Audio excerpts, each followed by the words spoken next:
Comment பண்ணிட்டு வாங்க friends வீடியோக்குள்ளே போகலாம்.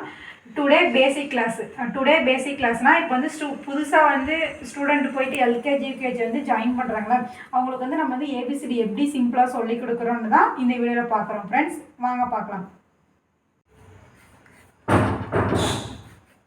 லெட்டருமே வந்து என்ன பண்ண சொல்லுவோம், மேலே வந்து ஃபஸ்ட்டு வந்து திருத்த கற்றுக் கொடுப்போம். ஃபஸ்ட்டு வந்து குழந்தைங்களுக்கு வந்து இந்த மாதிரி ஒரு ஐடியா சொல்லிக் கொடுப்போம். செகண்ட் ஒன் வந்து நம்ம எப்படி சொல்லிக் கொடுப்போம் அப்படின்னா, இடத்தோடனுமே வந்து குழந்தைங்களை ஏ போட சொன்னால் போடுவாங்களா, போட மாட்டாங்க. அதுக்கு சின்ன வழி தான் சரிங்களா. ஃபஸ்ட்டு வந்து குழந்தைங்களுக்கு இப்படி ஒரு கோடு போடணும், செகண்ட் வந்து இப்படி ஒரு கோடு போடணும், அதுக்கப்புறம் வந்து இப்படி ஒரு கோடு போடணும். குழந்தைங்களுக்கு வந்து ஒரு ஸ்டெப்ஸாக சொல்லி கொடுத்தா மட்டும்தான் ஃப்ரெண்ட்ஸ் குழந்தைங்களுக்கு புரியும். ஏவோட மெத்தட் வந்து இப்படி, பியோட மெத்தட் வந்து எப்படின்னா, ஃபஸ்ட்டு வந்து இப்படி ஒரு மாதிரி கோடு போட்டுக்கோங்க, இதில் வந்து ஒரு முட்டை சேர்த்திக்கோங்க, அப்புறம் இதில் வந்து இன்னொரு முட்டை சேர்த்திக்கோங்க. பி வந்து இப்படி தான் சொல்லிக் கொடுக்கணும். இல்லை அப்படின்னா அதுவும் தெரியல அப்படின்னா பிஏ வந்து ஃபஸ்ட்டு வந்து திறத்த சொல்லிக் கொடுக்குங்க. சில பேருக்கு வந்து சி வந்து போட தெரியாது சரிங்களா. குழந்தைங்களுக்கு வந்து சின்ன மெத்தட் தான். இந்த மாதிரி ஒரு முட்டை போட்டுக்கோங்க. ஃபஸ்ட்டு வந்து அவங்களுக்கு கற்றுக்கிற வரைக்குமே வந்து இது இப்படி அடிச்சிட்டா சி அப்படின்னு சொல்லணும் சரிங்களா. அதுக்கப்புறம் வந்து டி வந்து என்ன பண்ணணும் அப்படின்னா, ஃபஸ்ட்டு வந்து ஒரு கோடு போட்டுக்கப்போ அந்த கோடோட இந்த முட்டையை வந்து இங்கே ஜாயின் பண்ணிக்கோங்க அப்படின்னு சொல்லணும் சரிங்களா. டி இல்லை அதுவும் தெரியல அப்படின்னா திருத்த சொல்லிக் கொடுங்க. வந்து சிம்பிளாக சொல்லிக் கொடுக்கணும். ஒரு கோடு போடுங்க, இங்கே ஒரு கோடு போடுப்பா, இங்கே ஒரு கோடு போடுப்பா, இங்கே ஒரு கோடு போடுப்பா. இதிலே வந்து வந்து இது ஒரு கோடை வந்து ரிமூவ் பண்ணிட்டீங்கன்னா எஃப் அப்படின்னு சொல்லி கொடுக்கணும் சரிங்களா. ஜி வந்து ஒரு முட்டை போட்டுக்காப்பா, அந்த முட்டையில் வந்து இதை அழிச்சிக்கணும், இப்படி வந்து ஒரு கோடு போட்டால் ஜி அப்படின்னு சொல்லி கொடுக்கணும். அப்படியும் தெரியல அப்படின்னா இந்த ஜியை வந்து இப்படி திருத்தணும் அப்படின்னா ஜி சரிங்களா. ஹச் வந்து எப்படி சொல்லி கொடுக்குறோன்னா, ஒரு கோடு போட்டுக்கணும், இங்கே ஒரு கோடு போட்டுக்கணும், இங்கே மத்தியம் இருக்கிறதுல வந்து ஒரு கோடு இழுக்கணும் அப்படின்னு சொல்லி கொடுக்கணும். அப்படியும் தெரியல அப்படின்னா ஃபஸ்ட்டு வந்து ஒரு மத்தியம் வந்து ஒரு கோடு போட்டுக்கணும், இங்கே ஒரு கோடு இங்கே ஒரு போட்டுக்கணும் அப்படின்னு சொல்லணும். அப்படியும் தெரியல அப்படின்னா இங்கே ஃபஸ்ட்டு வந்து திருத்த சொல்லி கொடுக்கணும். ஏன்னா ஹச் ஆயிடுச்சா. ஐக்கு வந்து இப்படி ஒரு கோடு போட்டுக்கப்பா, இங்கே ஒரு கோடு இங்கே ஒரு கோடு ஐ ஆயிடுச்சா. ஜேக்கு அதே மாதிரி தான், இப்படி ஒரு முட்டை மாதிரி போட்டுக்கோங்க, அந்த முட்டையில் வந்து இப்படி கோடு இழுத்துக்கோங்க ஜே சரிங்களா. அதுக்கப்புறம் கேக்கு வந்து ஒரு கோடு போட்டுக்கப்பா, அந்த கேல இங்கே ஒரு கோடு இப்படி ஒரு கோடு கே, அவ்வளோதான். அப்படியும் தெரியல அப்படின்னா திருத்த சொல்லி கொடுக்குங்க. எல்லவும் அதே மாதிரி தான் சொல்லி கொடுங்க. இப்படி வந்து இப்படி இழுகுங்க அப்படின்னு சொல்லி கொடுக்கணும்.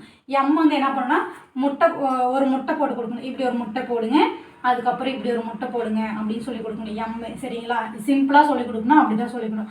முட்டை போட்டுக்காப்பா, அந்த முட்டையில் வந்து இன்னொரு முட்டை. அப்படி இல்லை அப்படின்னா முட்டையை வந்து இப்படி இருக்குதா, இப்படி அழிச்சிட்டுங்க அப்படின்னா அது வந்து எம்மா மாறிடும் சரிங்களா. அடுத்து வந்து எண்ணெய் சரிங்களா. எண்ணெய் வந்து அதே முட்டை போட்டுக்கணுங்க அப்படின்னா எண்ணெய் சரிங்களா. ஓ வந்து முட்டையை தான் நம்ம வந்து ஓன்னு சொல்கிறோம் சரிங்களா. அப்புறம் வந்து பி வந்து எப்படி சொல்கிறோம் அப்படின்னா, இப்படி ஒரு கோடு போட்டுக்கணும், அந்த பி ஒரு முட்டை எழுதுங்க அப்படின்னா பி அப்படின்னு சொல்லணும் சரிங்களா. அடுத்து கியூ வந்து குழந்தைங்களுக்கு வந்து போட தெரியாது. ஃபஸ்ட்டு வந்து சிம்பிளாக ஒரு முட்டையை போட்டுக்கோங்க, அந்த முட்டையில் ஒரு கோடு இழுத்துக்கணும் அப்படின்னு சொல்லணும் சரிங்களா. அதுக்கப்புறம் ஆறு அப்படி தான், ஒரு கோடு இழுத்துக்கோங்க, அதில் ஒரு முட்டை இழுங்க, இப்படி போட்டுக்கணும் 6. எஸ்ஸு சில பேர் வந்து எஸ்ஸை வந்து சியாக போடுவாங்க சரிங்களா. இது வந்து முட்டை போட்டுக்கணும், அந்த முட்டையை அழிச்சிட்டு இப்படி வளைச்சிங்க அப்படின்னா எஸ், அவ்வளோதான் ஃப்ரெண்ட்ஸ். அப்படியும் தெரியல அப்படின்னு நிறைய திருத்த சொல்லிக் கொடுங்க குழந்தைங்களுக்கு. டி வந்து எப்படி பண்ணுறீங்க, நம்ம வந்து 1 வந்து எப்படி போடுமோ அதில் போட்டு இப்படி வந்து மேலே டி, அதுக்கப்புறம் வந்து யூ, இதை முட்டை போட்டுக்கணும், அந்த முட்டையில் வந்து மேலே அழிச்சிங்க அப்படின்னா யூ சரிங்களா. குழந்தைங்களுக்கு வந்து சிம்பிளாக சொல்லிக் கொடுக்கணும்.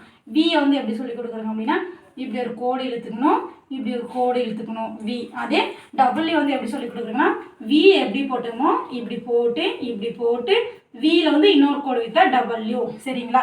எக்ஸ் வந்து எப்படி சொல்லி கொடுக்குறோம் அப்படின்னா, இப்படி ஒரு கோடு போட்டுக்கோங்க, இப்போ வந்து அடிப்போம்ல அந்த மாதிரி குழந்தைங்களுக்கு வந்து சிம்பிளாக சொல்லிக் கொடுங்க. ஃபுல்லாக உங்களுக்கு சொல்லிக் கொடுக்கணும் அப்படின்னா நெக்ஸ்ட் வீடியோவில் வந்து நான் ரொம்ப ப்ரீஃபாக சொல்லிக் கொடுக்குறேன். எக்ஸ் இப்படி தான், இதில் எக்ஸிலே ஒய் வந்து எப்படி போடுறோன்னா, இதை அழிச்சிட்டிங்க அப்படின்னா ஒய் குழந்தைங்களுக்கு வந்து சொல்லிக் கொடுங்க. ஜெட் வந்து எப்படி போடணும்னா, இப்படி சிஏ போட்டுக்கோங்கப்பா, இப்படி போட்டால் ஜெட்டு சரிங்களா. குழந்தைங்களுக்கு இது எல்லாமே வந்து இப்படி தான் நம்ம சிம்பிள் லெட்டர்ஸில் எழுதி கொடுக்கணும். இடத்த உடனே வந்து குழந்தைங்களுக்கு ஏ போடுப்பா பி போடுப்பா அப்படின்னா கண்டிப்பாக குழந்தைங்க வந்து போடாது. ஒரு லெட்டரும் குழந்தைங்களுக்கு சிம்பிளாக சொல்லிக் கொடுக்கணும் ஃப்ரெண்ட்ஸ். இன்னும் உங்களுக்கு வந்து சிம்பிளாக வேணும் அப்படின்னா என்னோடய வீடியோ வந்து ஃபுல்லாக டீட்டெயிலாக பாருங்கள். இல்லை இன்னும் ஒரு ப்ரீஃபாக வேணும் அப்படின்னா என்னோடய கமெண்ட்டில் மெசேஜ் பண்ணுங்கள். நெக்ஸ்ட் வீடியோவில் கண்டிப்பாக பார்க்கலாம் ஃப்ரெண்ட்ஸ். பாய், தேங்க்யூ.